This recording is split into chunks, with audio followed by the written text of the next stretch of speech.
Le millionnaire a humilié sa femme parce qu'elle était trop grosse. Il l'a méprisée sans peur des conséquences. Mais elle a préparé une vengeance inoubliable. Quand elle est réapparue, il a immédiatement regretté. Si cette histoire vous a intéressé, abonnez-vous à notre chaîne. N'oubliez pas d'aimer cette vidéo et dites-nous de quelle ville vous nous regardez. Nous continuerons. Victoire.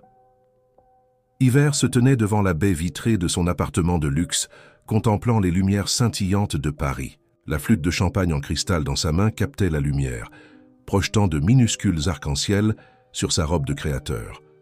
Tout dans sa vie semblait parfait, en apparence. Le gala de charité à venir serait une nouvelle occasion de présenter l'image que son mari, Alexandre Stern, avait soigneusement construite pour eux, le couple puissant qui avait tout. Elle prit une petite gorgée de champagne, se rappelant combien sa vie était différente il y a seulement 3 ans. À cette époque, elle s'appelait Victoire Martin, une brillante consultante en affaires avec de grands rêves et un cœur encore plus grand. Sa rencontre avec Alexandre avait semblé être le destin.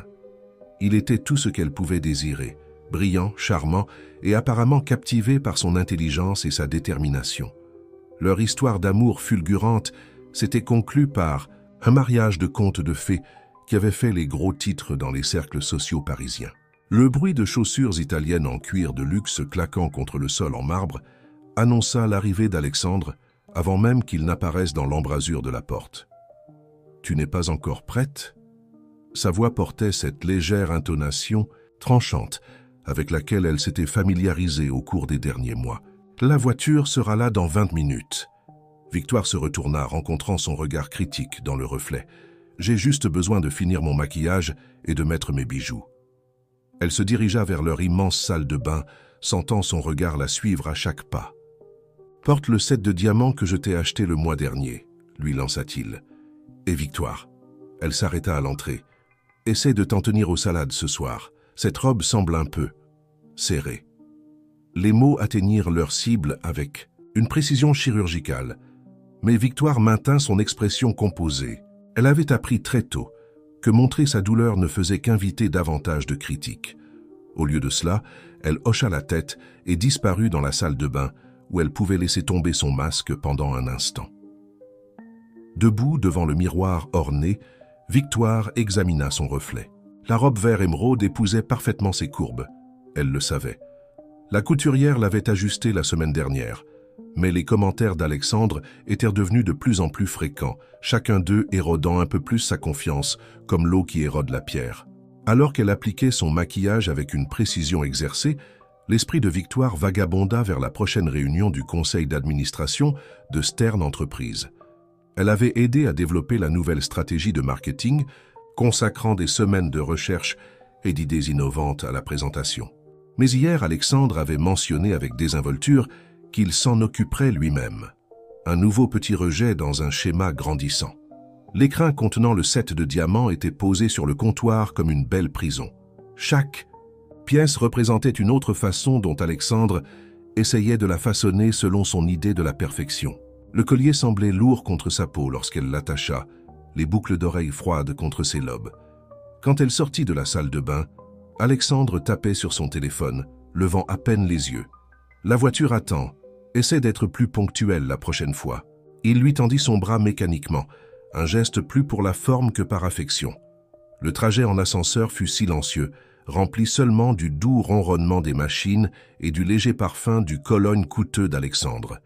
Victoire utilisa ce temps pour se préparer mentalement à la soirée à venir. Ces événements étaient devenus une performance élaborée. Sourire au bon moment, rire aux bonnes blagues, être vu, mais pas trop entendu. La limousine attendait au bord du trottoir, sa surface noire reflétant les lumières de la ville comme un miroir. Alors qu'il s'installait dans les sièges en cuir, Alexandre la regarda enfin correctement. « N'oublie pas que les Bois Noirs seront là ce soir. Leur soutien est crucial pour le nouveau projet de développement. » Son ton portait le poids d'un ordre plutôt que d'un simple rappel. « Bien sûr, » répondit Victoire avec aisance, bien qu'intérieurement son esprit calculait déjà. Les Bois Noirs, particulièrement Marguerite Bois Noir, avaient toujours été gentils avec elle, montrant un intérêt sincère pour ses idées sur le développement urbain durable. Peut-être que ce soir elle pourrait.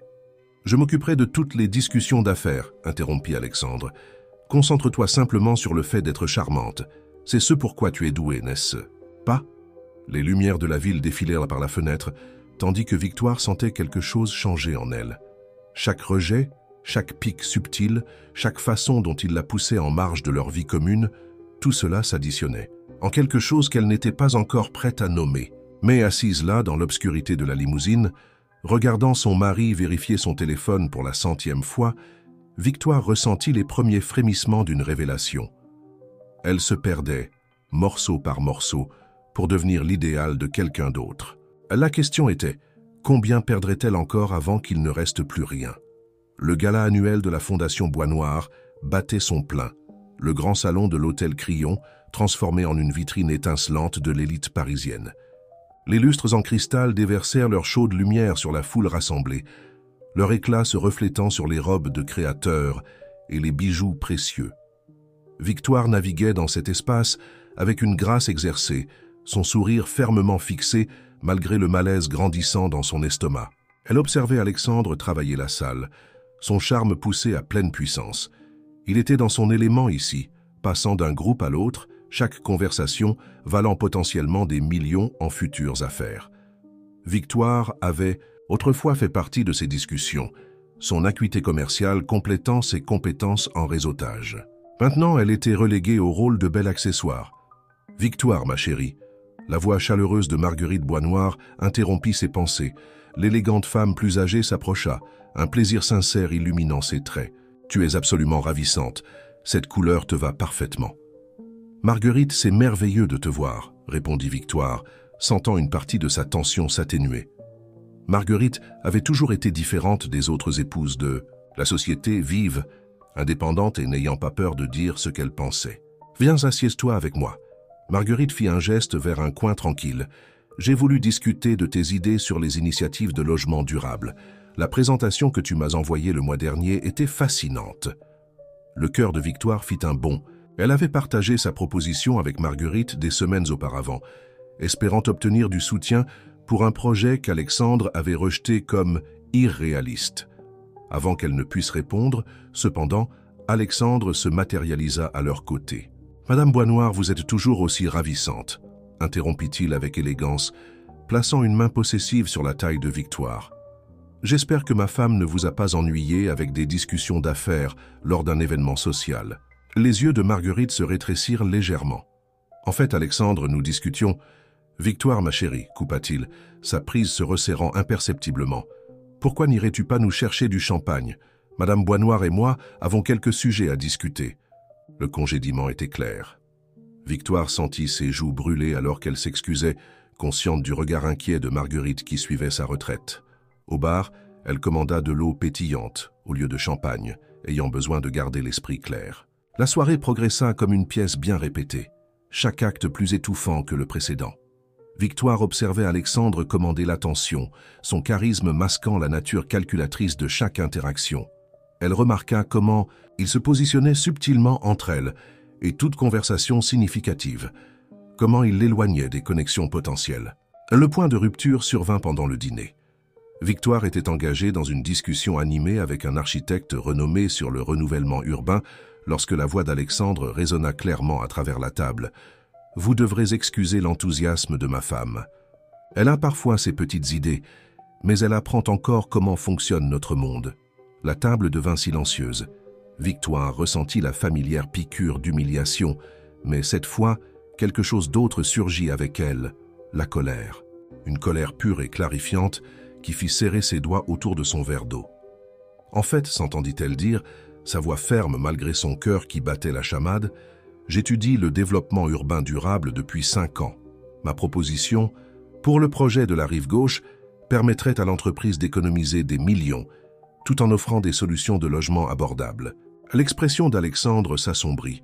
« Victoire, » dit-il, son ton menaçant, mais elle n'avait pas terminé.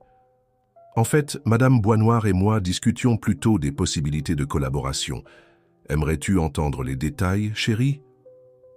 La tension à la table était palpable. Le masque parfait d'Alexandre glissa pendant un instant. Révélant la froide fureur en dessous, il se reprit rapidement, laissant échapper un rire étudié que D'autres autour de la table imitèrent nerveusement. « Ma femme, toujours pleine de surprises, dit-il avec aisance, mais ses yeux promettèrent des conséquences. Maintenant, à propos de cette proposition de fusion, le reste de la soirée passa dans un flou de sourires forcés et d'évitements prudents. Victoire pouvait sentir le changement dans l'atmosphère entre eux, comme la chute de pression avant un orage. Lorsqu'ils entrèrent enfin dans leurs pentouses des heures plus tard, le silence était assourdissant.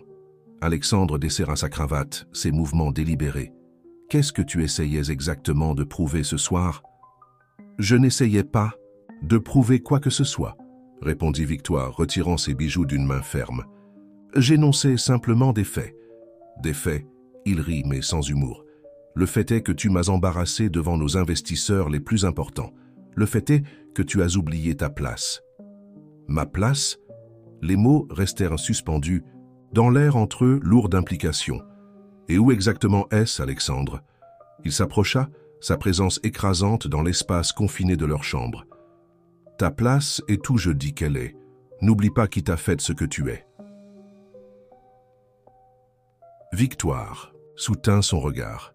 Quelque chose de nouveau et de dangereux s'agitant dans sa poitrine. « Non, Alexandre, je pense que c'est toi qui as oublié quelque chose. » Elle se détourna, sa voix calme mais ferme. « Tu as oublié qui j'étais avant de te rencontrer. » Le matin après le gala, Victoire se réveilla dans un lit vide et avec une notification sur son téléphone. Son accès au serveur exécutif de Stern Entreprises avait été révoqué. Elle fixa l'écran, un rire creux s'échappant de ses lèvres. C'était un geste prévisiblement mesquin de la part d'Alexandre. Pourtant, cela faisait toujours mal.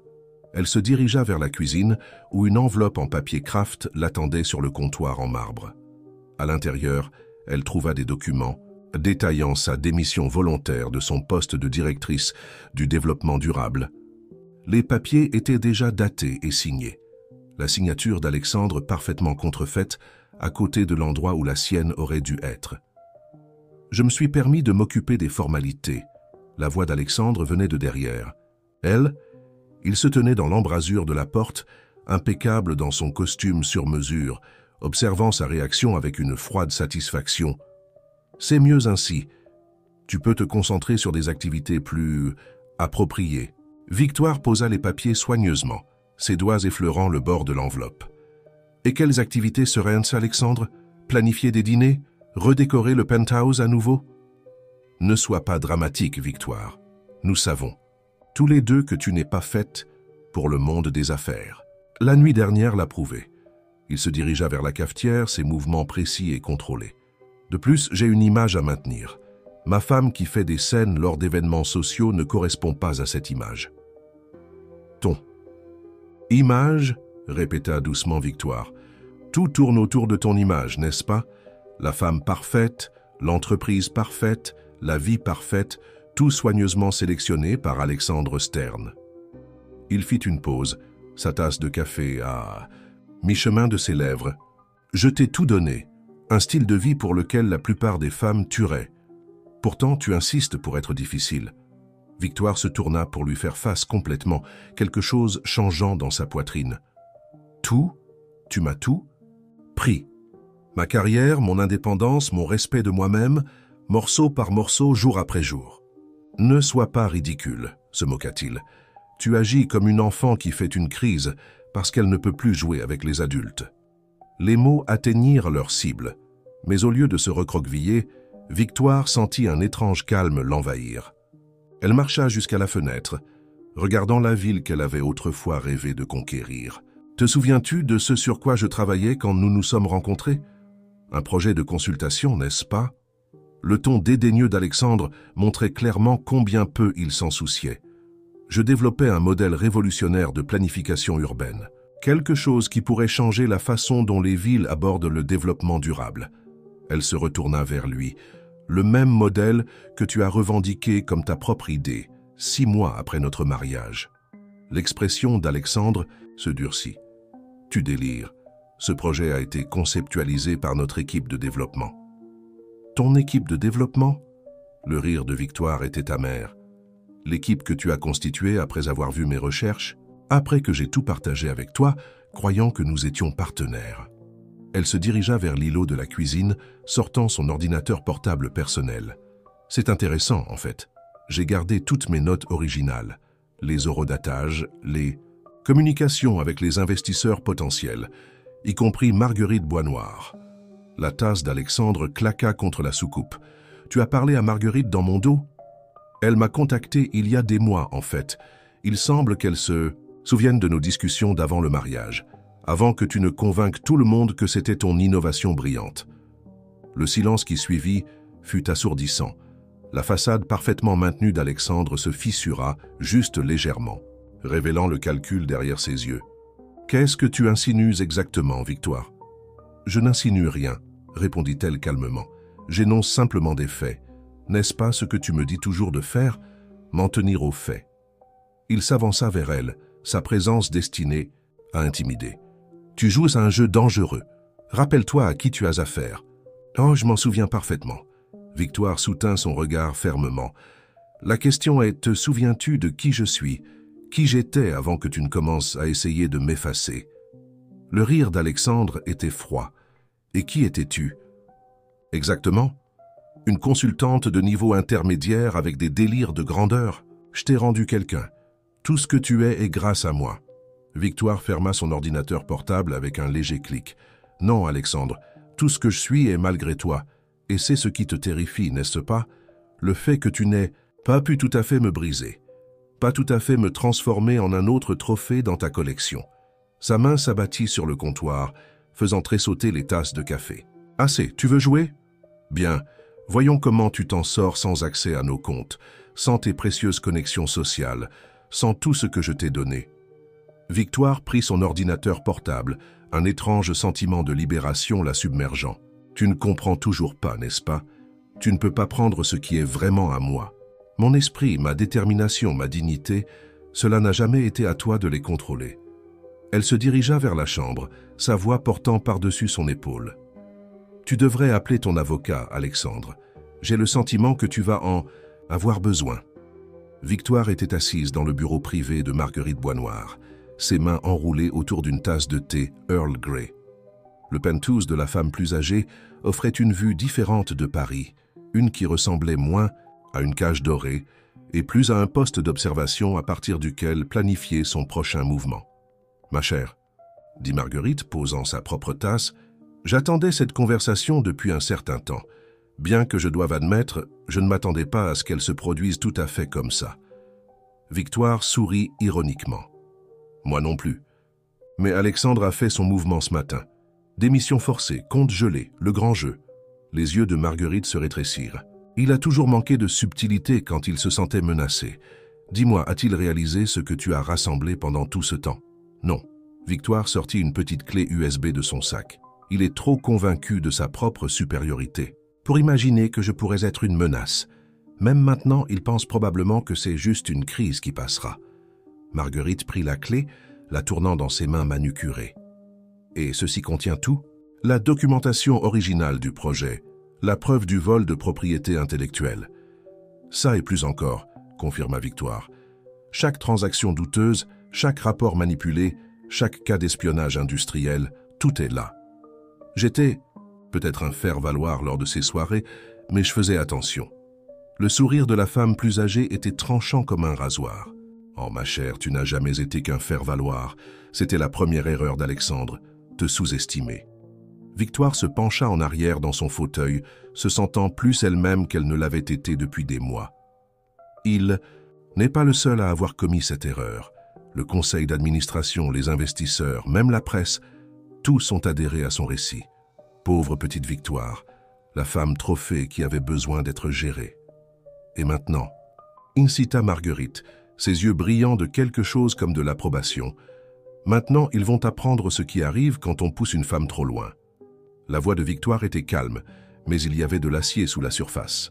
« Mais j'ai besoin de ton aide, Marguerite, de tes connexions, de ton influence et surtout de ton expertise pour gérer des hommes comme Alexandre. » Marguerite se leva, se dirigeant vers une élégante armoire en bois dans le coin.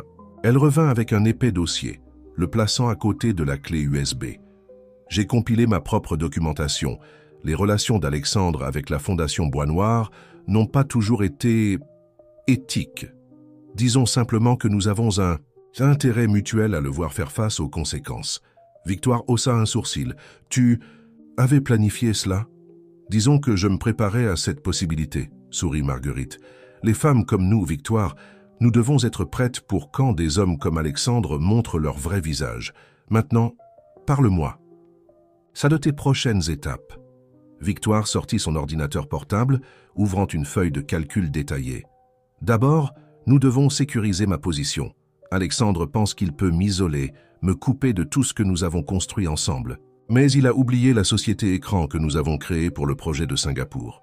Les yeux de Marguerite s'illuminèrent de compréhension. Celle qu'il a insisté pour mettre à ton nom pour des raisons fiscales. Exactement, acquiesça Victoire. C'est peu de choses, mais c'est légitimement à moi, et plus important. Encore, cela me donne accès à certains documents qu'Alexandre préférerait garder enterrés. Il va contre-attaquer, avertit Marguerite. Les hommes comme lui le font toujours, et il a des ressources, des connexions. Le sourire de Victoire était tranquillement confiant. Oh, je compte là-dessus. En fait, je parie que son ego le rendra négligent. Il sera tellement concentré à m'écraser publiquement qu'il ne remarquera pas ce qui se passe en coulisses. Elle afficha un autre document, celui-ci montrant un réseau complexe de transactions financières. Tu vois ces transferts? Chaque fois qu'Alexandre voulait cacher quelque chose au conseil d'administration, il utilisait ce même schéma. C'est subtil, mais une fois que tu sais quoi chercher, Marguerite étudia l'écran, son expression impressionnée. « Tu as été occupé, n'est-ce pas ?»« J'ai appris des meilleurs, » répondit Victoire. « Alexandre m'a tout appris sur son fonctionnement. Il ne réalisait simplement pas qu'il le faisait.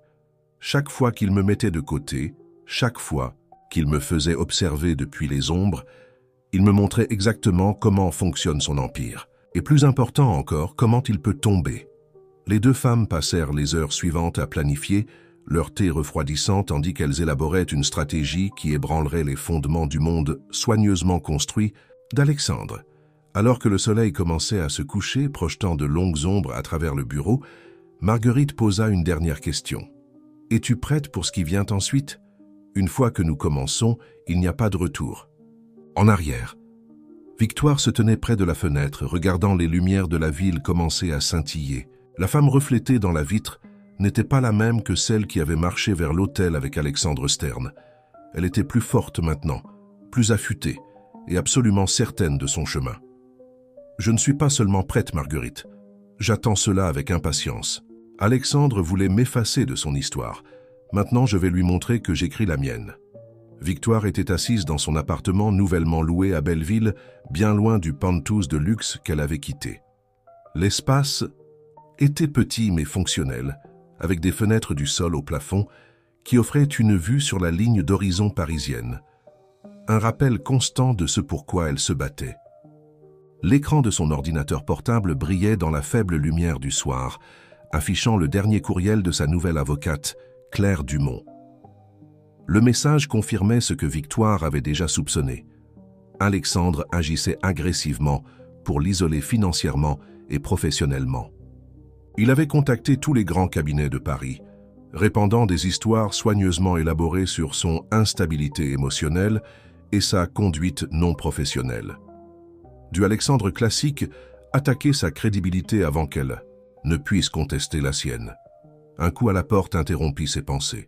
Sophie Chen, son ancienne assistante chez Stern Entreprises, se tenait dans le couloir avec une pile de dossiers et une expression déterminée.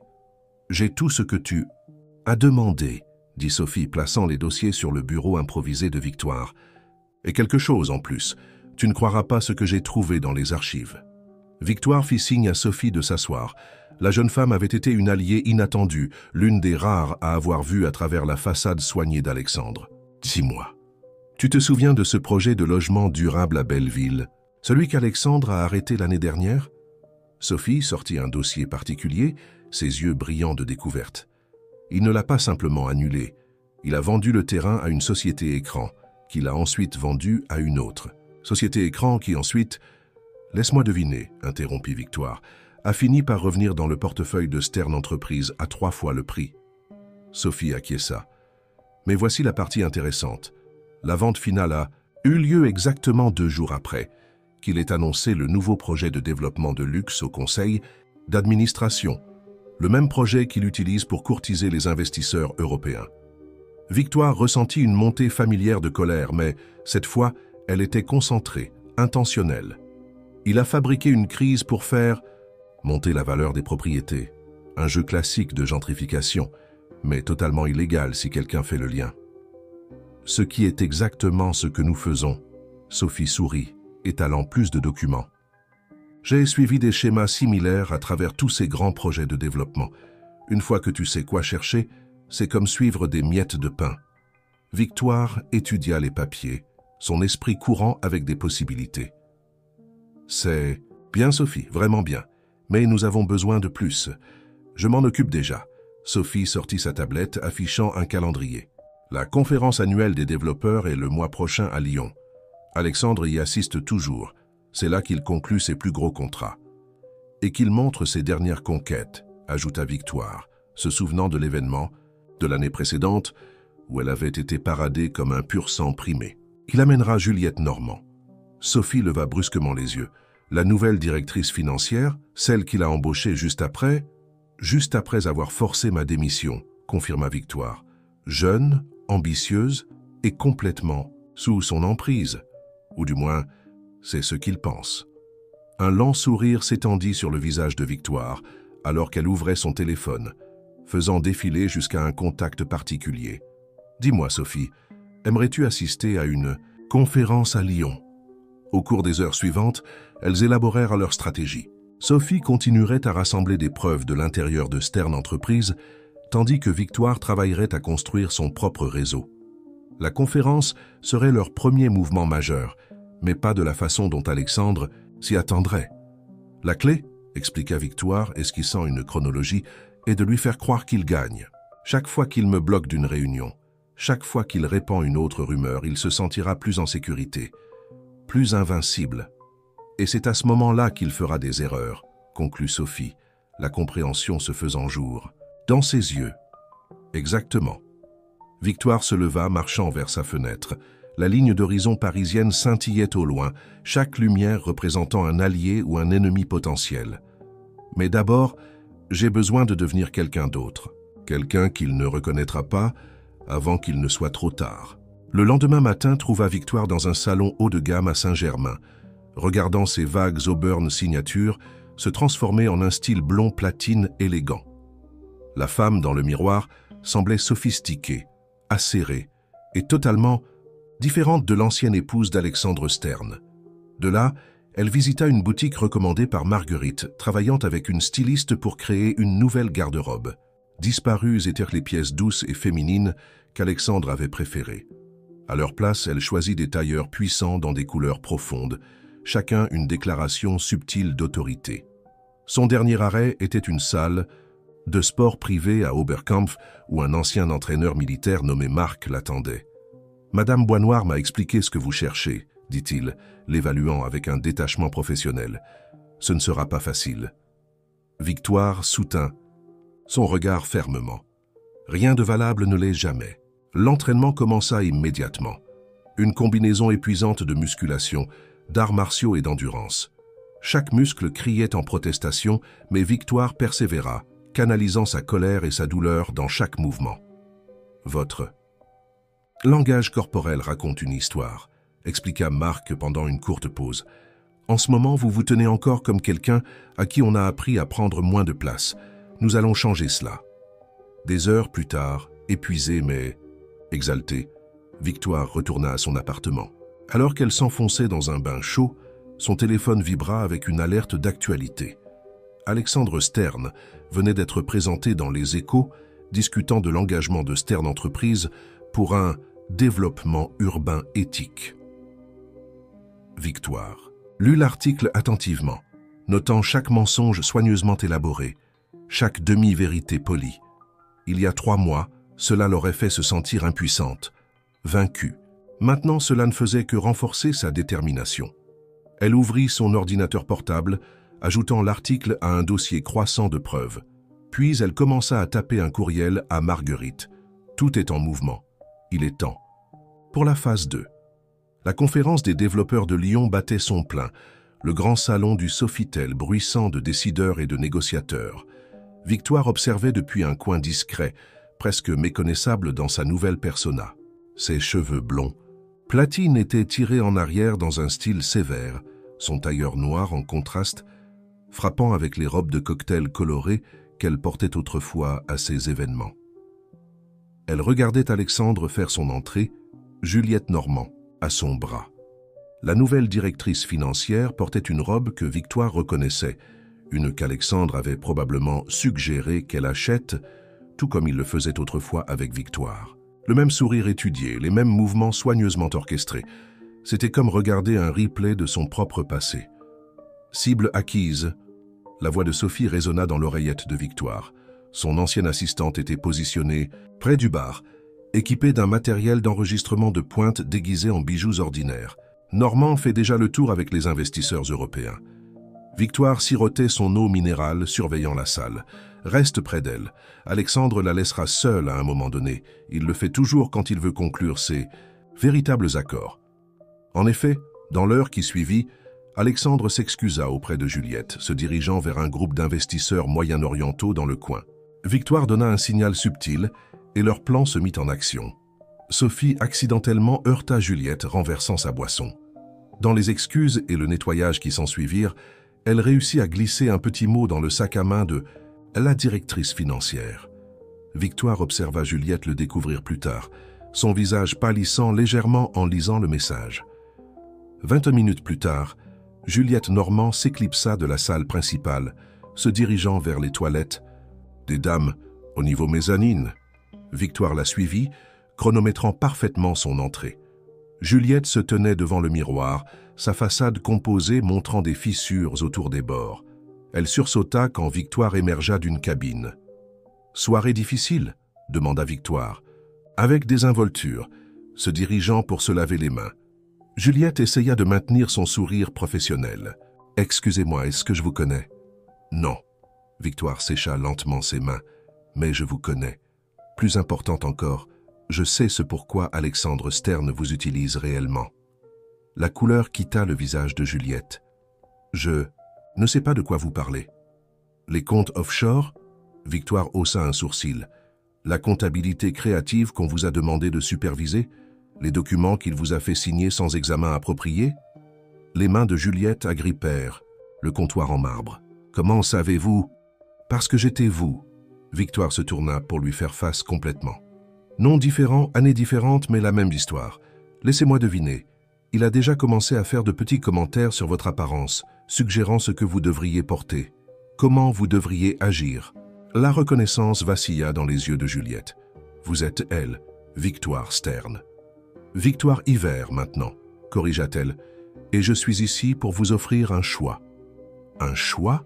Victoire sortit une petite clé USB. Ceci contient la preuve de chaque transaction illégale qu'Alexandre a fait passer au cours du dernier mois. Des transactions qui portent votre signature. Le professionnalisme de Juliette se fissura complètement. Il a dit qu'elles étaient des procédures. Standard. Rien n'est standard avec Alexandre. La voix de Victoire était douce mais ferme. Il vous met en place, Juliette. Quand les autorités commenceront éventuellement à poser des questions, votre signature sera sur tout. Vous prendrez la chute. Pendant qu'il s'en sortira indemne. Pourquoi me dites-vous cela? Victoire sourit, mais il y avait de l'acier derrière. Parce que vous avez un choix à faire. Vous pouvez continuer sur cette voie, devenir une autre victime de l'ambition, d'Alexandre Stern, ou vous pouvez m'aider à l'arrêter. La jeune femme fixa la clé USB, le conflit évident sur son visage. Il me détruira. Il essaiera, acquiesça Victoire, mais ensemble, nous pouvons le détruire en premier. Les mains de la jeune femme tremblaient en prenant la clé. « Que voulez-vous de moi ?»« Des informations, » répondit simplement Victoire. « L'accès au vrai livre et votre témoignage quand le moment viendra. » Juliette regarda son reflet dans le miroir, voyant pour la première fois la cage dorée dans laquelle elle était entrée. « J'ai besoin de temps pour réfléchir. »« Vous avez jusqu'à demain matin. » Victoire se dirigea vers la porte, s'arrêtant brièvement. « Oh, et Juliette, cette robe qu'il vous a achetée, brûlez-la. Croyez-moi, ce sera incroyable. » De retour dans la salle de bal, Victoire reprit son poste d'observation. Elle regarda Juliette revenir visiblement secouée, mais se tenant encore. Alexandre, plongé dans une conversation avec ses investisseurs, ne remarqua rien d'anormal. La taupe voix de Sophie résonna à nouveau dans l'oreillette. Phase 1 complète. Devons-nous procéder à la phase 2? Les yeux de Victoire suivirent Alexandre alors qu'il se déplaçait dans la foule, si confiant dans sa domination qu'il ne pensait jamais à chercher des menaces dans les ombres. Pas encore. Donnons à mademoiselle Normand le temps de faire le bon choix. En attendant, je pense qu'il est temps que nous discutions avec ces investisseurs européens des vrais chiffres derrière le développement de Belleville. Elle se déplaça dans la foule avec une aisance exercée, sa nouvelle apparence lui permettant de naviguer sans être reconnue. Alexandre lui avait bien enseigné, peut-être trop bien, chaque astuce de réseautage, chaque tactique de manipulation, chaque façon de lire une salle et d'exploiter sa dynamique. Elle avait tout appris à ses côtés.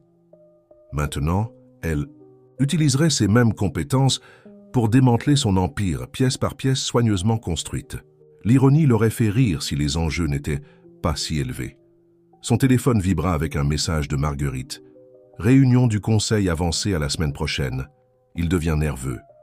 Victoire s'autorisa un petit sourire. Tout se déroulait exactement comme prévu. Alexandre pensait qu'il était encore en contrôle, toujours le maître de son monde soigneusement construit. Il n'avait aucune idée que l'ombre à laquelle il avait essayé de la réduire était sur le point d'éclipser toute son existence. La réunion du conseil d'administration de Stern Entreprises devait commencer dans 30 minutes, et Victoire observait depuis un café de l'autre côté de la rue, tandis que les membres entraient dans l'imposant bâtiment de verre. Son ordinateur, portable, affichait une série de courriels de Juliette Normand, chacun plus accablant que le précédent. La jeune directrice financière avait fait son choix et avec lui avait ouvert une vanne d'informations. Tout est en place. La voix de Marguerite résonna à travers le téléphone de Victoire. La femme plus âgée était déjà à l'intérieur, préparant la première partie de leur piège. Les investisseurs européens sont particulièrement intéressés d'entendre parler des divergences dans les rapports du développement de Belleville. Victoire prit une gorgée mesurée de son espresso. Et Alexandre, confiant comme toujours. Il n'a aucune idée de ce qui l'attend. Marguerite fit une pause. Bien que je doive dire, il a pris des décisions plutôt erratiques dernièrement. La démission de la fille Normand semble l'avoir ébranlé plus que prévu. En effet, le départ soudain de Juliette avait envoyé des ondes de choc à travers Stern Entreprises. Elle n'avait laissé qu'une lettre de démission formelle et une clé USB sur le bureau d'Alexandre. Une clé contenant rien d'autre que des feuilles de calcul de transactions parfaitement légales. Les vraies preuves étaient en sécurité, en possession de Victoire. « Il commence à sentir la pression », observa Victoire, regardant la voiture élégante d'Alexandre s'arrêter devant le bâtiment. Chaque système de soutien sur lequel il comptait disparaît tranquillement. D'abord moi, puis Juliette, et maintenant. Maintenant, le conseil commence à poser des questions auxquelles il ne peut pas répondre, termina Marguerite. En parlant de ça, nos amis de l'AMF ont été très intéressés par les documents que tu as fournis. Victoire ferma son ordinateur portable, rassemblant ses affaires. Garde-le concentré sur les investisseurs européens. Il essaiera de s'en sortir par le charme face aux divergences, ce qui signifie qu'il ne fera pas attention à ce qui se passe avec les avoirs nationaux. Elle sortit du café, ses talons, faux claquant contre le trottoir, alors qu'elle marchait non pas vers Stern Entreprises, mais vers un bâtiment différent 2 pâtés de maisons plus loin. Les bureaux de Chen & Associés, où Sophie avait organisé une réunion très spéciale. À l'intérieur, elle trouva une salle de conférence remplie de visages familiers, d'anciens employés, partenaires et clients, qui avaient tous fait l'expérience de la marque particulière d'éthique commerciale d'Alexandre. Chacun avait une histoire, et plus important encore, chacun avait des preuves. Merci à tous d'être venus. Victoire s'adressa au groupe, ses nouveaux cheveux blond platine et son tailleur acéré créant une aura d'autorité qui commandait l'attention. Je sais que beaucoup d'entre vous ont des inquiétudes à propos de se manifester. La réputation d'Alexandre Stern en matière de représailles est bien connue. Un ancien chef de projet prit la parole. Il m'a mis sur liste noire auprès de toutes les grandes entreprises de développement à Paris. J'ai dû déménager à Bordeaux pour trouver du travail. Victoire hocha la tête avec sympathie. Et combien d'autres dans cette pièce ont des histoires similaires? Combien de projets ont été tués, de carrières déraillées, tout cela. Parce qu'il se dressait sur le chemin des ambitions d'Alexandre. Des murmures d'accord remplirent la pièce. Victoire continua. Mais que diriez-vous si je vous disais qu'ensemble, nous avons le pouvoir de nous assurer qu'il ne puisse plus jamais faire cela? Elle commença à exposer son plan, regardant les expressions de doute se transformer en compréhension, puis en détermination. Chaque personne dans cette pièce représentait une pièce du puzzle, un fil dans la tapisserie de la corruption d'Alexandre qui, une fois tissés ensemble, créerait une image inattaquable de fraude systématique et de manipulation. Sophie, qui surveillait la réunion du conseil à travers ses contacts, envoya un message « Il transpire. Les investisseurs européens viennent de se retirer. » Victoire s'autorisa un petit sourire. La phase 1 était terminée. Alexandre serait en train de se démener maintenant, essayant de sauver les accords internationaux qui formaient l'épine dorsale de ses derniers plans d'expansion. Son attention serait entièrement concentrée sur le contrôle des dégâts à l'étranger, laissant ses opérations nationales vulnérables. Mademoiselle Ivers, un ancien conseiller juridique de Stern Entreprises, leva la main. Qu'en est-il des médias? Alexandre les a dans sa poche.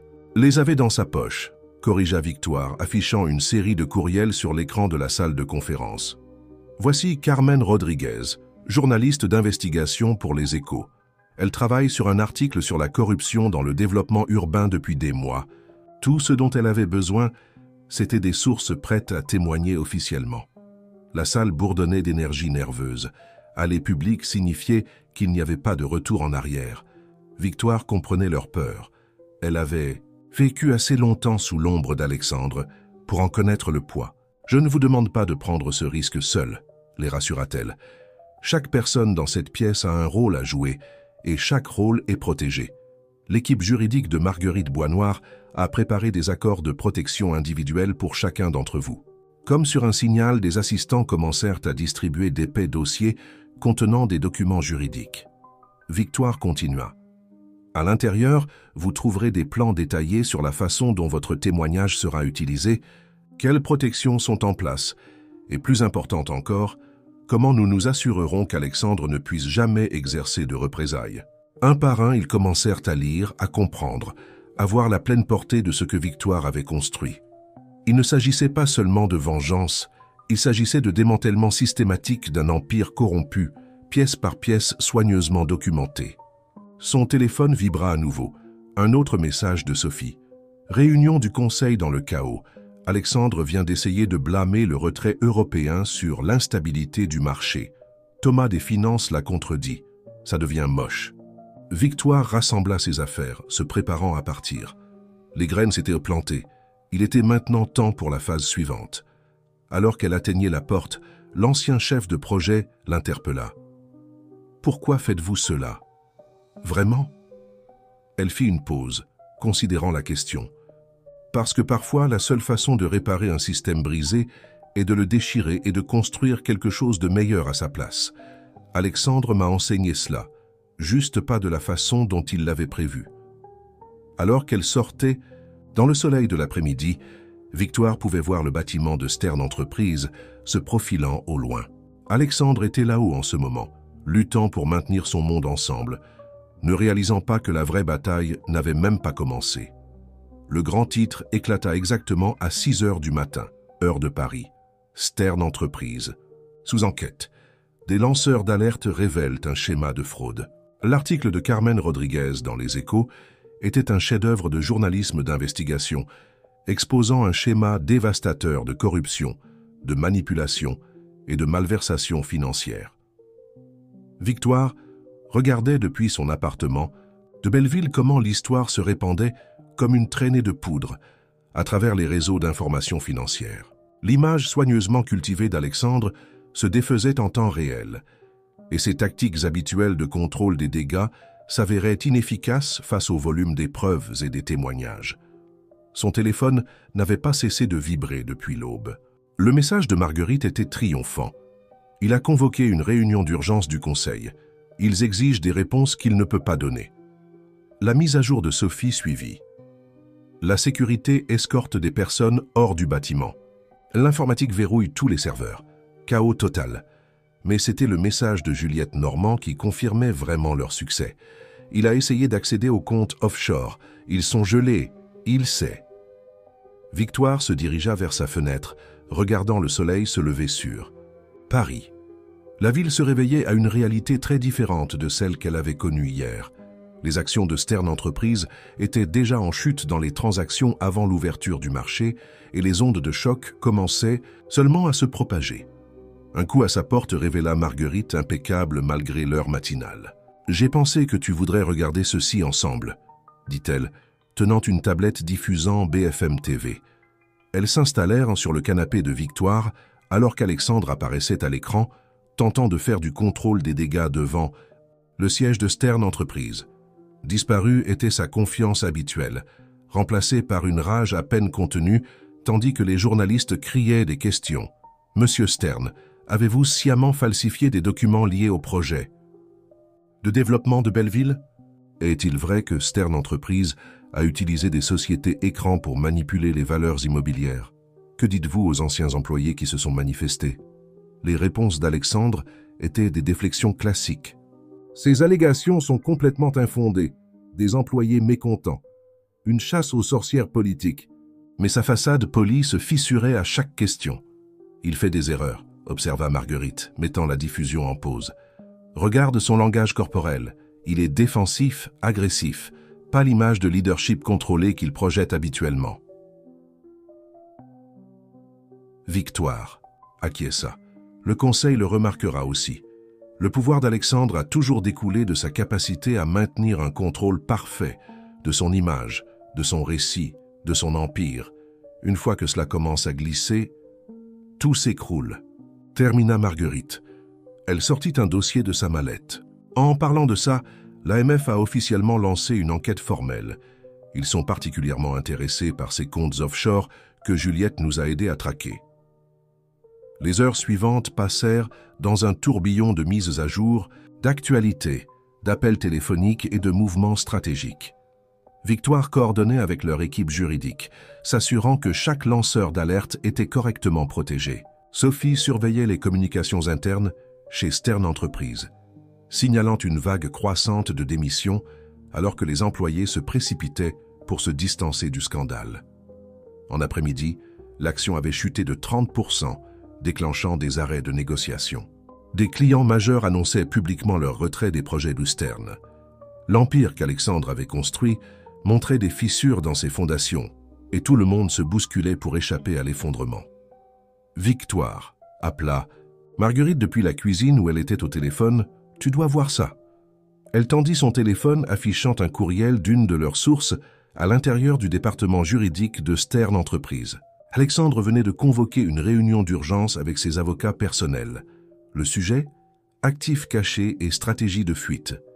Il prévoit de fuir, réalisa Victoire, une froide colère s'installant dans sa poitrine. Exactement comme il le fait toujours quand les choses deviennent difficiles, couper ses pertes et disparaître, laissant tout le monde d'autre gérer les conséquences. Le sourire de Marguerite était acéré. Sauf que cette fois, nous avons une longueur d'avance sur lui.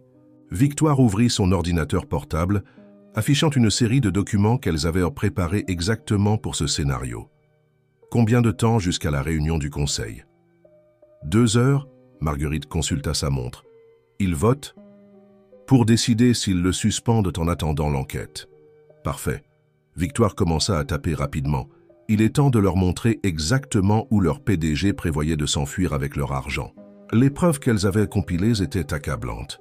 Des registres détaillés de comptes dans des paradis fiscaux, des propriétés achetées sous des pseudonymes, une voie d'évasion soigneusement construite qu'Alexandre bâtissait depuis des années. Tout documenté, vérifié et prêt à être présenté à un conseil déjà ébranlé par les révélations du jour. Il me disait toujours que j'étais trop confiante, trop naïve sur le fonctionnement du monde réel, médita Victoire, en voyant les fichiers à leur contact au conseil.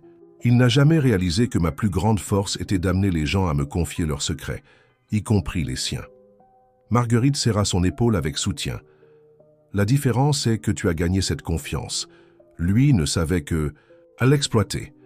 Le téléphone de Victoire vibra avec un message de Sophie. Dernière minute, vote du conseil unanime. Ça suspendu avec effet immédiat. La sécurité vide son bureau. Un autre message suivit rapidement. Il descend et il a l'air furieux. Victoire se dirigea vers sa fenêtre, sachant qu'elle ne pourrait pas le voir d'ici, mais se sentant attirée pour regarder quand même. Quelque part, là-bas, Alexandre Stern faisait face à la réalité que son monde s'effondrait, et il n'avait aucune idée que ce n'était que le début. « Phase 3 » demanda Marguerite, connaissant déjà la réponse. Victoire acquiesça, son reflet, dans la fenêtre ne montrant pas la femme qu'Alexandre avait essayé de briser, mais la force de la nature qu'elle était devenue. Phase 3. Il est temps de lui montrer ce que signifie vraiment tout perdre. Alexandre Stern se tenait dans son bureau de penthouse, regardant son empire s'effondrer à travers des fenêtres allant du sol au plafond. La ligne d'horizon de désintéression, la ville qui semblait autrefois s'incliner devant lui, ressemblait maintenant à un mur de témoins de sa chute. Son téléphone n'avait pas cessé de sonner. Avocats, membres du conseil, investisseurs, tous exigeant des explications qu'il ne pouvait pas donner. La porte s'ouvrit derrière lui et son assistante personnelle entra avec précaution. « Monsieur, les enquêteurs de l'AMF sont dans le hall. Ils ont un mandat. » La prise d'Alexandre se resserra sur son verre de whisky. « Dis-leur que je ne suis pas disponible. Que mes avocats s'en occupent. »« Vos avocats ?» L'assistante hésita. « Ils ont retiré leur représentation, monsieur. Tous. » Le verre se fracassa contre le mur, faisant sursauter l'assistante. « Sors !» gronda Alexandre, attendant que la porte se ferme avant de s'effondrer dans son fauteuil.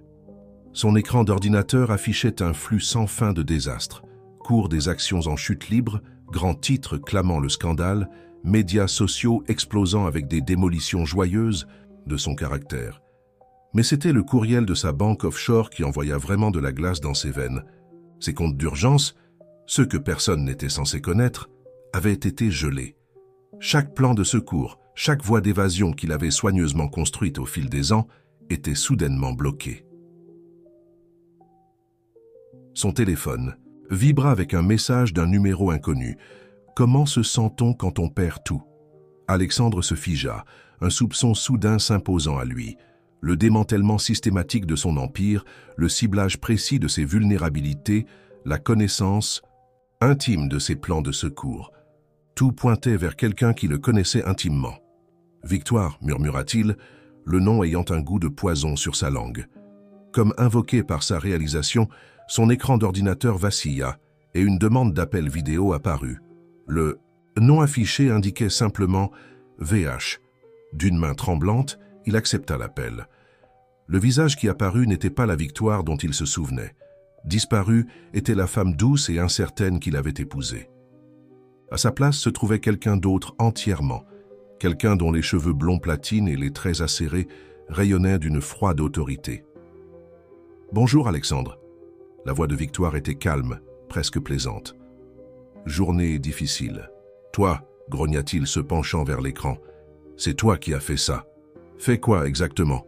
Elle haussa un sourcil élégant. « Exposer ta fraude? Révéler ta corruption? Ou simplement montrer au monde qui tu es vraiment? Tu ne prouveras jamais rien, je te ferai détruire pour ça. » Le rire de Victoire était sincèrement amusé.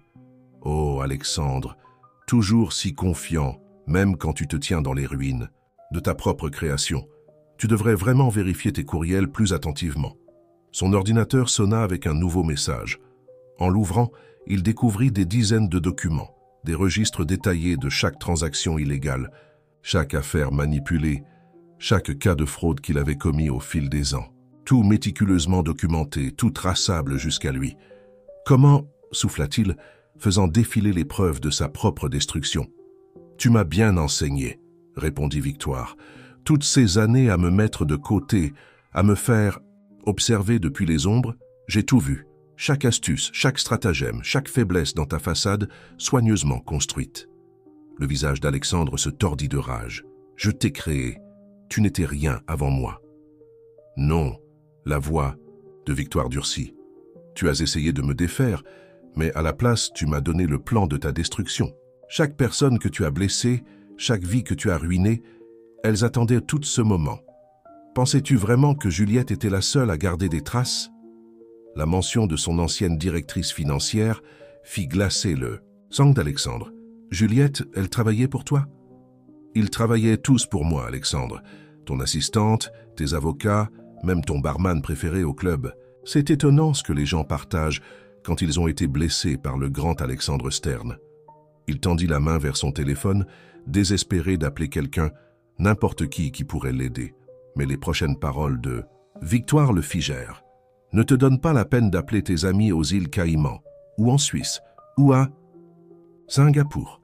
Ces comptes ne sont pas aussi secrets que tu le pensais. » Alexandre s'effondra dans son fauteuil, le poids total de sa situation le frappant enfin.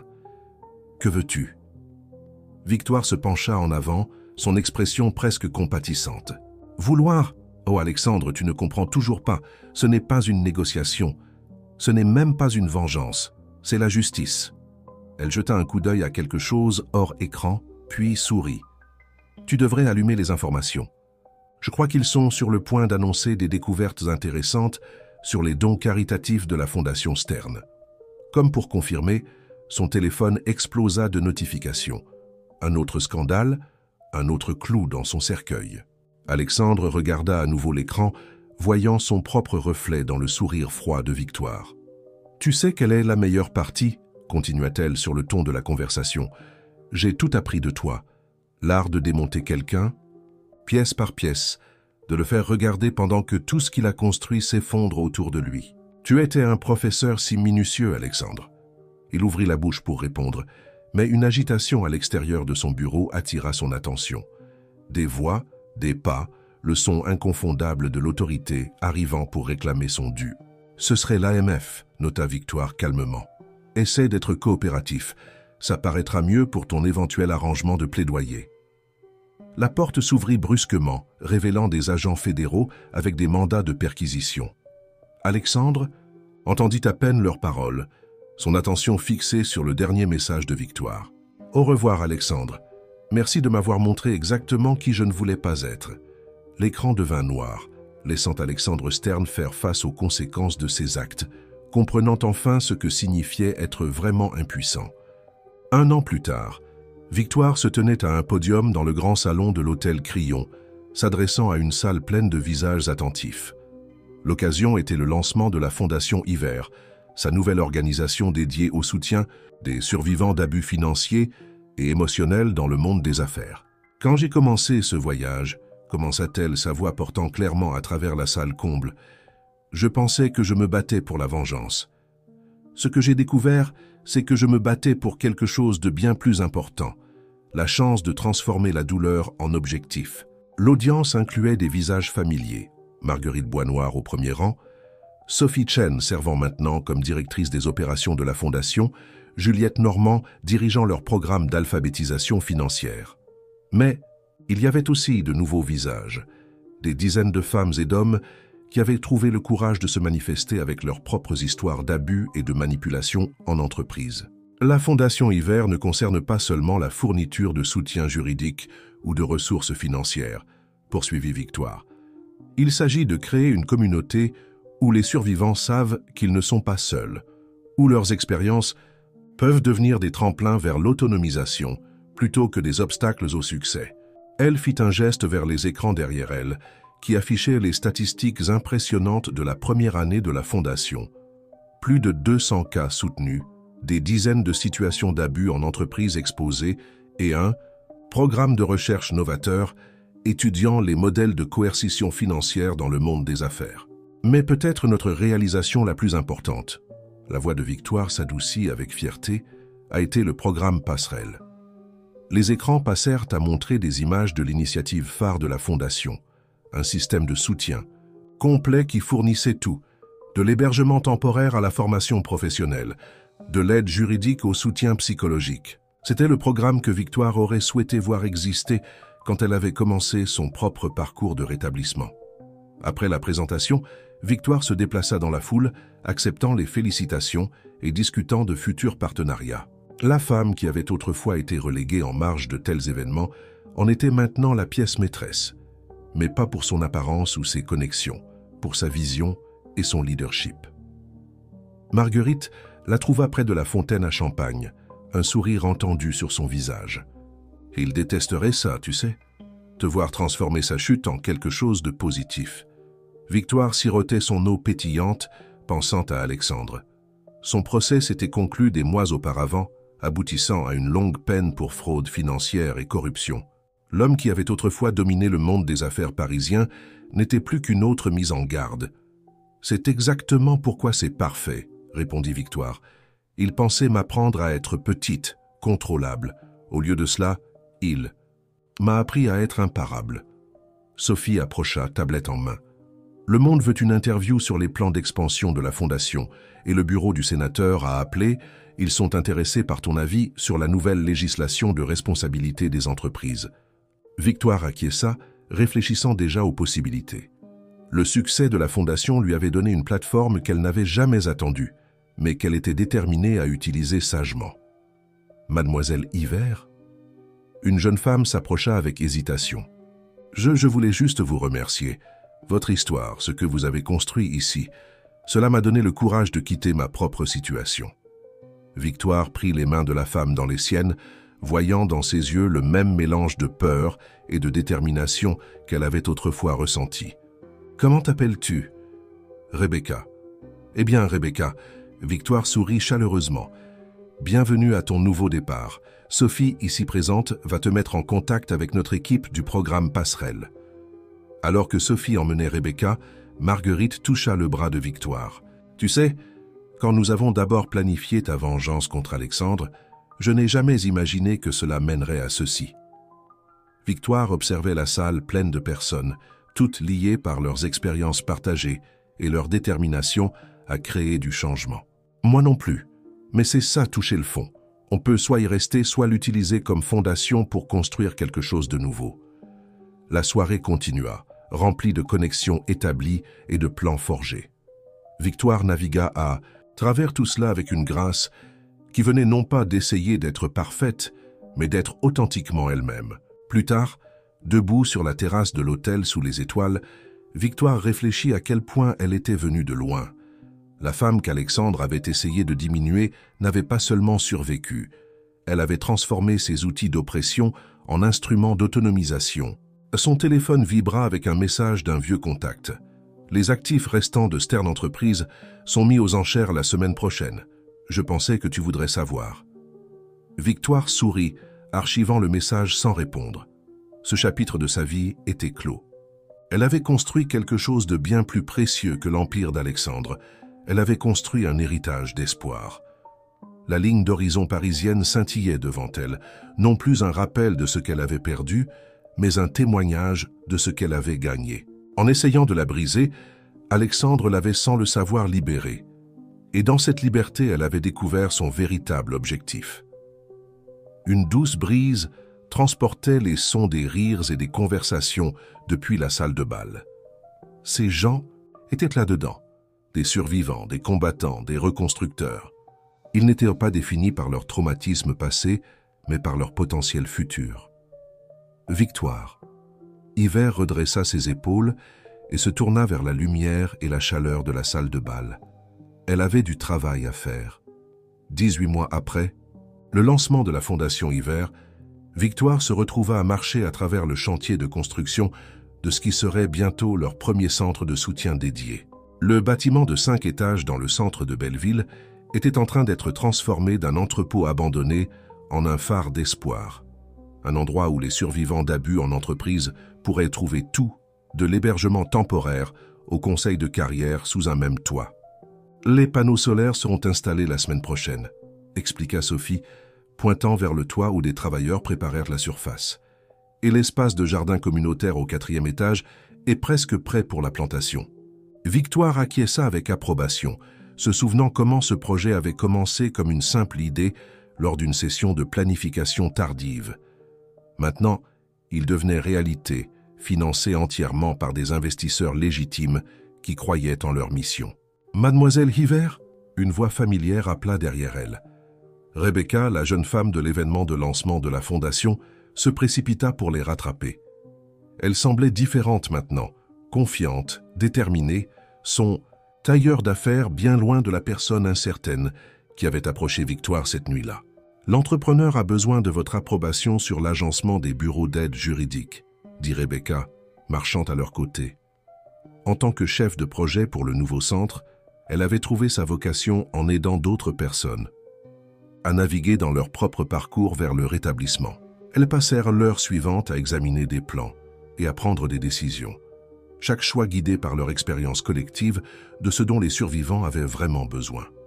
Le centre n'était pas seulement question de fournir des services, il s'agissait de créer un espace où les gens pourraient reconstruire leur vie avec dignité. Plus tard, dans le bureau temporaire qu'elles avaient installé à proximité, Victoire rencontra Marguerite et leur équipe juridique. Le succès de la fondation avait apporté de nouveaux défis, y compris des tentatives par des individus puissants de discréditer leur travail. Ils essayèrent de nous dépeindre comme des justiciers, rapporta Marguerite, étalant les derniers articles de presse, affirmant que nous encourageons des poursuites frivoles et des chasses aux sorcières en entreprise. Victoire examina les grands titres avec un calme qui venait de l'expérience. « Ils ont peur », observa-t-elle. « Nous changeons le récit, faisant que les gens remettent en question des systèmes qu'ils ont toujours tenus pour acquis. » En parlant de changement, interrompit Sophie entrant avec sa tablette, « Tu dois voir ça. » Elle afficha une vidéo sur l'écran de la salle de conférence. C'était Juliette Normand, témoignant devant une commission sénatoriale sur la responsabilité des entreprises. L'ancienne directrice financière était devenue l'une de leurs plus puissantes avocates, sa connaissance interne donnant une crédibilité cruciale à leur cause. La culture du silence dans le monde des affaires français ne concerne pas seulement les menaces explicites, disait Juliette, sa voix ferme. Il s'agit de manipulations subtiles, d'isolement progressif, de l'érosion lente de la confiance et de l'autonomie.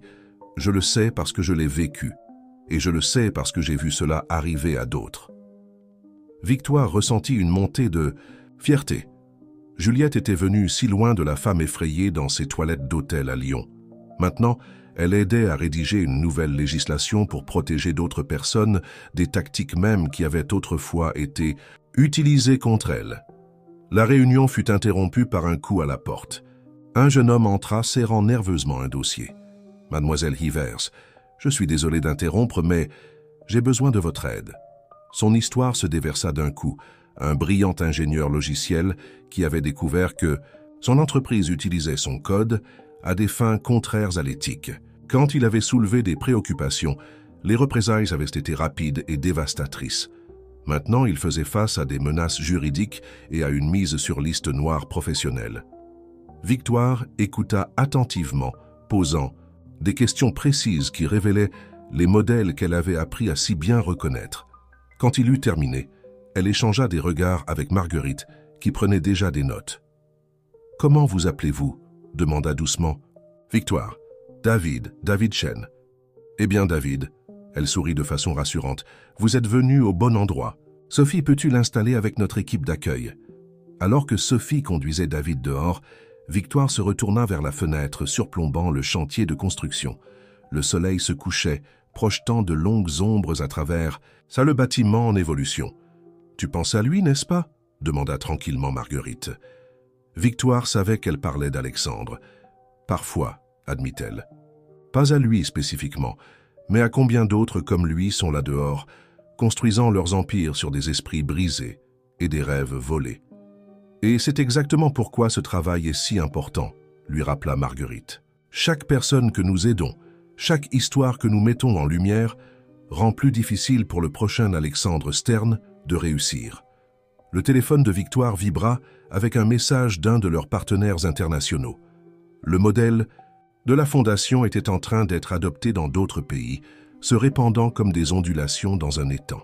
« Tu sais qu'elle s'est avérée être la meilleure vengeance » médita Victoire, regardant les travailleurs terminer leur journée en bas. Pas détruire le monde d'Alexandre, mais en construire un meilleur à sa place. Elle se retourna vers son équipe, son énergie renouvelée. Revenons au travail. Nous avons un centre à construire, une législation à soutenir et apparemment, elle sourit ramassant le dossier de David, du code contraire à l'éthique à investiguer. La soirée s'étendait devant elle, remplie de buts et de possibilités. Victoire avait appris que le vrai pouvoir n'était pas question de contrôle ou de domination. Il s'agissait de création, de transformation et du courage de défendre d'autres qui étaient encore en train de trouver leur voie. Alors qu'elle travaillait tard dans la nuit, la devise de la fondation brillait sur le mur derrière elle, de la survie à la force. Ce n'était plus seulement des mots maintenant, c'était un mouvement grandissant plus fort avec chaque personne qui trouvait son chemin vers leur porte. 2 ans jour pour jour après la condamnation d'Alexandre Stern, Victoire se tenait devant un auditorium comble à Sciences Po. Les étudiants devant, elle représentait la prochaine génération de leaders d'entreprise et elle était déterminée à aider à façonner leur compréhension du vrai leadership et de la responsabilité éthique. Le succès en affaires ne se mesure pas seulement par les marges bénéficiaires, commença-t-elle, sa voix portant jusqu'aux coins les plus éloignés de la salle. Il se mesure par l'impact que nous avons sur la vie des gens, par la culture que nous créons et par l'héritage que nous laissons derrière nous. La conférence faisait partie d'un nouveau programme d'éthique que la Fondation Hiver avait aidé à développer, s'appuyant sur des cas réels et des témoignages de survivants pour illustrer le coût humain de l'abus en entreprise. Je pourrais me tenir ici et vous parler de schémas complexes de fraude financière, poursuivit Victoire, arpentant la scène d'un pas mesuré. Je pourrais vous expliquer comment les dynamiques de pouvoir sont manipulées dans les contextes d'entreprise, ou comment l'abus émotionnel peut être déguisé en mentorat. Mais à la place, je veux vous parler de Rebecca. Elle fit un geste vers le côté de la scène, où Rebecca marchait avec confiance pour la rejoindre. La jeune femme qui avait autrefois approché Victoire cherchant de l'aide était maintenant la directrice du plaidoyer des survivants de la Fondation.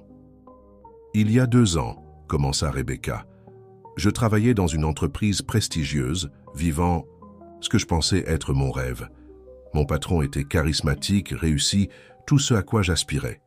Il apportait un intérêt particulier à ma carrière, offrant des conseils, des opportunités, et lentement, systématiquement, brisant mon sentiment de valeur personnelle. L'auditorium était silencieux, des centaines de futurs leaders d'entreprise suspendus à chaque mot, alors que Rebecca partageait son histoire de manipulation, de gaslighting et d'évasion finale. Mais il ne s'agit pas seulement d'acteurs, qu'individuels malveillants, reprit Victoire, affichant des diapositives montrant des modèles et des statistiques. Il s'agit de systèmes qui permettent l'abus, de cultures d'entreprise qui privilégient le pouvoir sur les personnes et de la responsabilité collective que nous avons de créer le changement.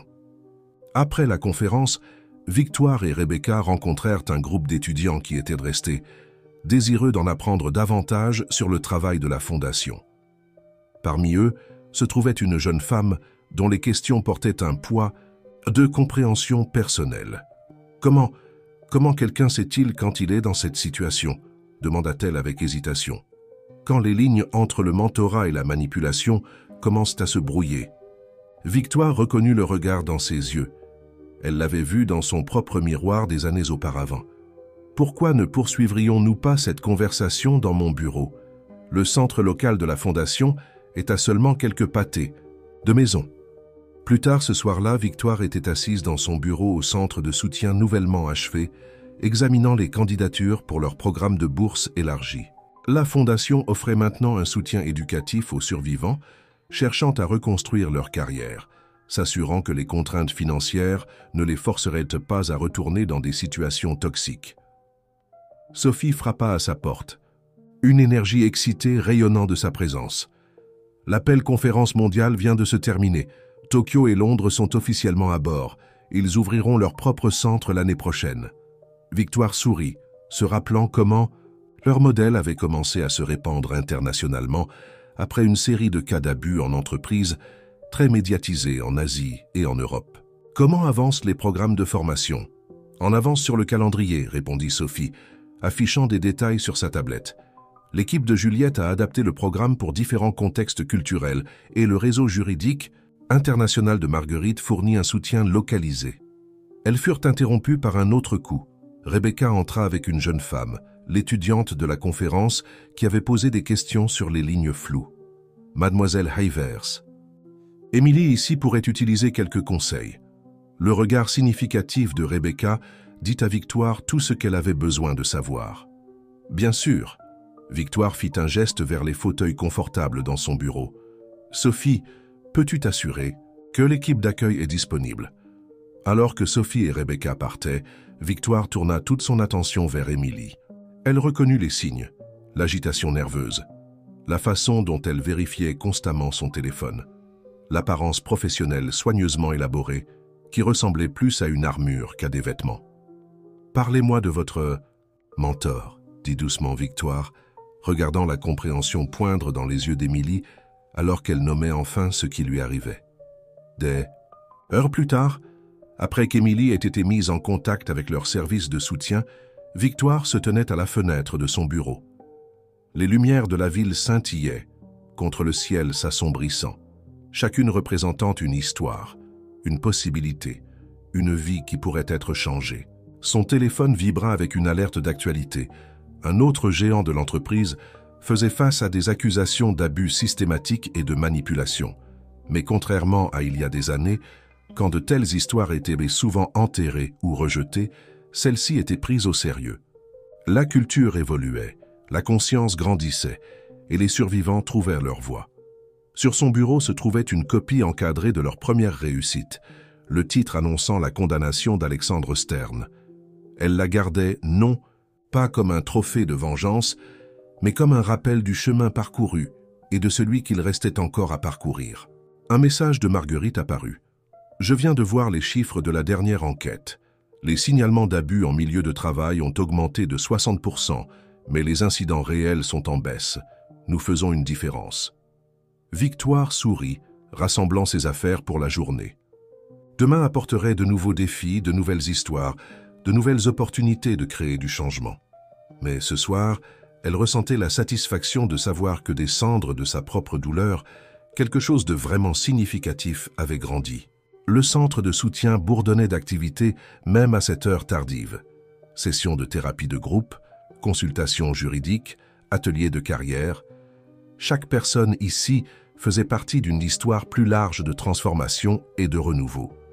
Alors que Victoire marchait dans les couloirs, saluant des visages familiers, elle se souvenait de quelque chose que Marguerite lui avait dit il y a longtemps. Parfois, la meilleure façon de guérir est d'aider d'autres à guérir. Ces mots étaient devenus le fondement de tout ce qu'elles avaient construit. 3 ans après la création de la Fondation Hiver, Victoire se retrouva de retour dans le grand salon de l'hôtel Crillon. Cette fois, elle n'y assistait pas en tant qu'épouse ou accessoire de qui que ce soit.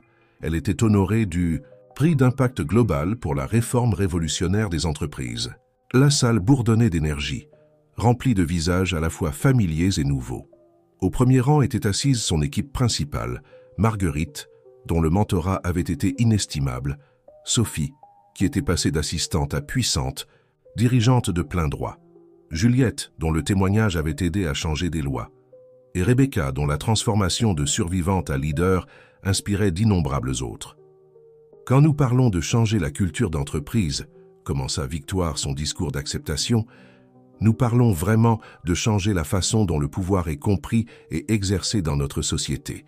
Il ne suffit pas de punir les mauvais acteurs individuels. Nous devons transformer les systèmes qui les permettent. Elle fit une pause, regardant la foule assemblée de leaders d'entreprises, de politiciens et d'activistes. Il y a 3 ans, je me tenais dans cette même salle, me sentant invisible et impuissante. Aujourd'hui, je me tiens ici non seulement comme une survivante, mais comme la preuve que nos moments les plus sombres peuvent devenir notre plus grande source de force. Les écrans derrière elle affichaient des images des centres de la Fondation Hiver à travers le monde. Tokyo, Londres, Dubaï, Sydney. Chacun représentait d'innombrables vies touchées, histoires changées, futures réclamées. Notre dernière. Initiative, continua Victoire, est l'Institut d'éthique des entreprises. Elle fit un geste vers un groupe distingué de professeurs et de leaders d'entreprises dans l'audience. Ce partenariat avec des universités de premier plan assurera que la prochaine génération de leaders d'entreprises comprenne que le vrai succès n'est pas bâti sur la domination et la peur, mais sur l'autonomisation et le respect. Après la cérémonie, Victoire se déplaça dans la foule, s'arrêtant pour parler avec des partisans et des partenaires. Une jeune cadre s'approcha d'elle, les larmes aux yeux. « L'équipe juridique de votre fondation a sauvé ma carrière », dit-elle doucement. Et le groupe de soutien m'a aidé à me retrouver. Je voulais juste que vous sachiez, je lance ma propre entreprise maintenant, et je vous promets, elle sera différente. » Victoire serra sa main, reconnaissant la détermination féroce dans ses yeux. C'étaient ces moments qui rendaient tout cela valable, voir des survivants récupérer leur pouvoir et s'engager à créer un changement positif. Plus tard dans la soirée, dans un coin tranquille de la salle de bal, Marguerite la rejoignit avec 2 verres de champagne. « Te souviens-tu quand nous avons d'abord planifié ta vengeance dans mon bureau? Avais-tu jamais imaginé que cela mènerait à tout ceci ?» Victoire accepta le verre, réfléchissant à quel point elles étaient venues de loin. Honnêtement, j'étais tellement concentré sur la chute d'Alexandre que je ne pouvais pas voir au-delà de ma propre douleur. C'est toi qui m'as aidé à comprendre que la vraie victoire ne concerne pas la destruction, elle concerne la création. En parlant d'Alexandre, les yeux de Marguerite brillèrent. « As-tu entendu? Il a essayé de faire appel de sa condamnation à nouveau. Laisse-moi deviner. Refusé. À l'unanimité. Il s'avère qu'il est difficile de plaider pour la clémence quand tes crimes sont devenus une étude de cas dans les programmes d'éthique des affaires du monde entier. » Elles partagèrent un sourire complice, mais l'esprit de Victoire était déjà tourné vers l'avenir. « Le nouveau projet de loi passe devant l'Assemblée le mois prochain. Nous aurons besoin de toutes les mains à bord pour cette bataille. »« C'est déjà en cours, » l'assura Marguerite. « La coalition grandit. Même certains des anciens alliés d'Alexandre nous soutiennent maintenant. » Étonnant ce qu'un changement dans l'opinion publique peut faire. Victoire observa Sophie s'approcher avec leur plus récent membre d'équipe, un ancien cadre tech qui avait dénoncé la discrimination systématique dans son entreprise. Il avait rejoint la fondation en tant que directeur de la responsabilité des entreprises, apportant une précieuse connaissance interne à leur cause. « Le centre de Tokyo vient de signaler une autre intervention réussie », annonça Sophie avec excitation. Une grande banque a été forcée de réviser toute sa structure de gestion après que nous ayons exposé leur schéma d'abus. Victoire ressentit une montée familière d'intention. Chaque victoire, qu'elle soit grande ou petite, contribuait au changement de marée. La fondation qu'elle avait construite à partir de sa douleur était maintenant une force mondiale pour la transformation.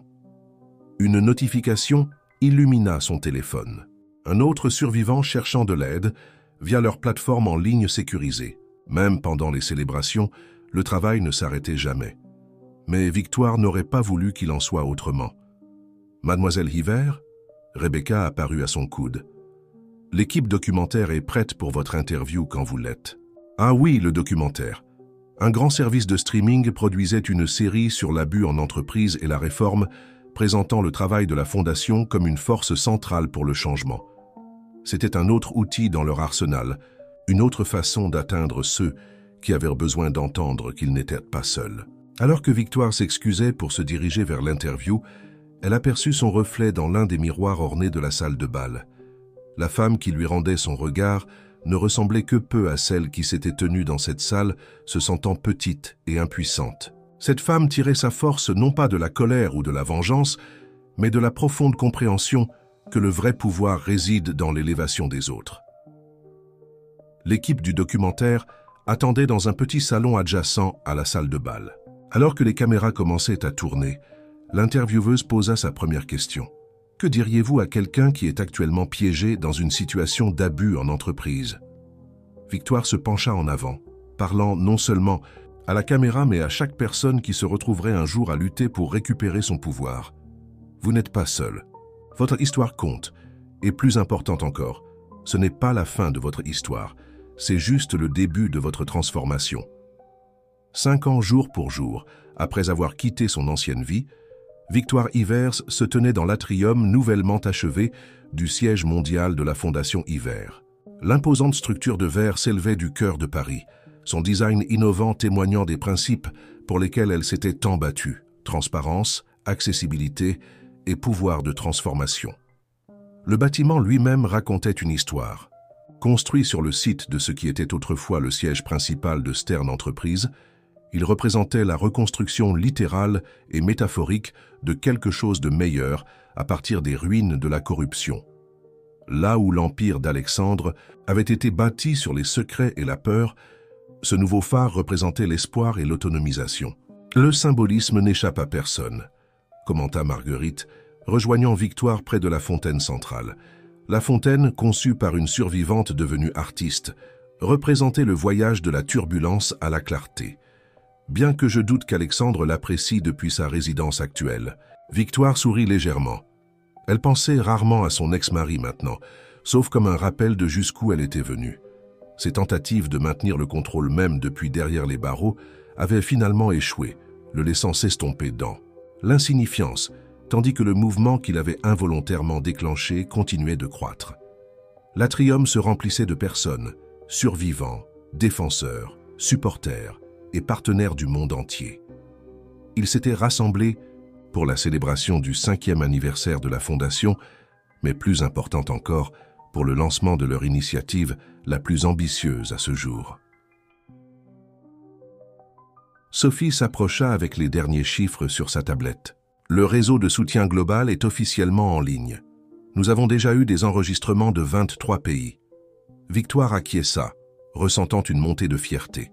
Le réseau connectait des survivants et des ressources à travers le monde, brisant l'isolement sur lequel les abuseurs comptaient pour maintenir le contrôle. C'était l'aboutissement d'années de travail, construisant la confiance et des partenariats à travers les cultures et les continents. Mademoiselle Ivers? Une jeune voix attira son attention. Un groupe d'étudiants en droit se tenait à proximité, faisant partie du nouveau programme de stage de la Fondation. Nous voulions juste vous remercier. Votre histoire, elle a changé notre vision de nos futurs rôles dans le droit des affaires. Victoire s'engagea avec eux, reconnaissant dans leur discussion passionnée le même feu qui avait alimenté sa propre transformation. Ces jeunes esprits aideraient à façonner l'avenir de l'éthique des affaires, armés à la fois de connaissances et d'empathie. La cérémonie formelle commença alors que le soir tombait, les murs de verre de l'atrium reflétant les lumières de la ville comme des étoiles. Victoire prit sa place au podium, regardant la foule rassemblée, chaque visage représentant une histoire de survie, de résilience et d'espoir. « Il y a 5 ans, commença-t-elle, je me tenais seule dans un bâtiment très différent, face à ce qui semblait être la fin de tout ce que je connaissais.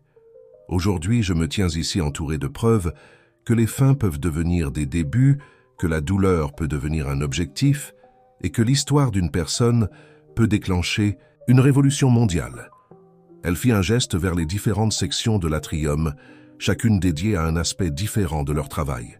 Dans ces murs, les survivants trouvent une aide juridique, un soutien émotionnel, des conseils de carrière et, plus important, une communauté qui les croit. Mais ce que nous avons construit ici est plus qu'un simple centre de soutien. C'est un mouvement. Les écrans derrière elle affichaient leur impact global, des milliers de cas gagnés, des centaines de réformes d'entreprises initiées, des dizaines de lois changées. Mais c'étaient les histoires personnelles qui mesuraient vraiment leur succès. Les survivants qui étaient devenus des leaders, les victimes qui avaient réclamé leur voix, les blessés qui avaient trouvé la guérison. L'avenir que nous construisons ne concerne pas seulement la prévention des abus, continua Victoire. Il s'agit de créer un monde où le pouvoir est compris comme une responsabilité, pas une arme, où le succès se mesure par les vies que nous élevons, pas par les esprits que nous brisons. Elle fit une pause, permettant à son regard de rencontrer ceux de son équipe principale, Marguerite, Sophie, Juliette, Rebecca et tant d'autres qui avaient rejoint leur cause en chemin. Chacun avait contribué avec sa propre force à la croissance de la Fondation, transformant la douleur personnelle en pouvoir collectif. Demain, notre réseau de soutien global connectera des survivants à travers les continents, les cultures et les langues, mais ce soir je veux partager quelque chose de personnel. La voix de Victoire s'adoucit avec émotion. Chaque personne dans cette salle m'a appris quelque chose de profond sur la résilience, sur le courage, sur la capacité humaine de transformation. Vous m'avez montré que la plus grande victoire n'est pas dans la destruction de ce qui nous a blessés, mais dans la création de quelque chose de beau à partir de nos cicatrices. L'eau de la fontaine captait la lumière, envoyant des ondulations de reflets à travers les visages rassemblés. Dans ces moments scintillants, Victoire vit la vérité de leur voyage, comment chaque histoire individuelle était devenue partie d'un récit plus large de changement. Alors nous voici, 5 ans plus tard, dans un bâtiment qui représente tout ce en quoi nous croyons, transparence, soutien et pouvoir de se rassembler. Mais notre travail n'est pas terminé. Tant qu'il y aura des personnes qui abusent du pouvoir, nous serons là pour faire la lumière. Tant qu'il y aura des survivants en cherchant l'espoir, nous serons là pour offrir des conseils. Et tant qu'il y aura des systèmes qui ont besoin de changement, nous serons là pour mener ce changement. Alors que Victoire concluait son discours, l'atrium éclata en applaudissements. Mais c'étaient les conversations tranquilles qui suivirent, les connexions qui se faisaient, les histoires qui étaient partagées, qui marquaient vraiment leur succès. C'était l'héritage qu'elle avait construit, non pas un monument à la vengeance, mais un témoignage du pouvoir transformateur de convertir la douleur en objectif. Dans le moment tranquille avant de rejoindre la célébration, Victoire toucha l'eau claire de la fontaine, regardant les ondulations s'étendre vers l'extérieur. Chaque cercle représentait le potentiel sans fin pour le changement, les façons infinies dont le voyage d'une personne pouvait impacter d'innombrables autres. Elle avait commencé ce voyage en cherchant la vengeance, mais elle avait trouvé quelque chose de bien plus puissant, la capacité d'aider d'autres à écrire de nouvelles fins à leurs propres histoires. Et dans cette transformation, elle avait découvert sa véritable force.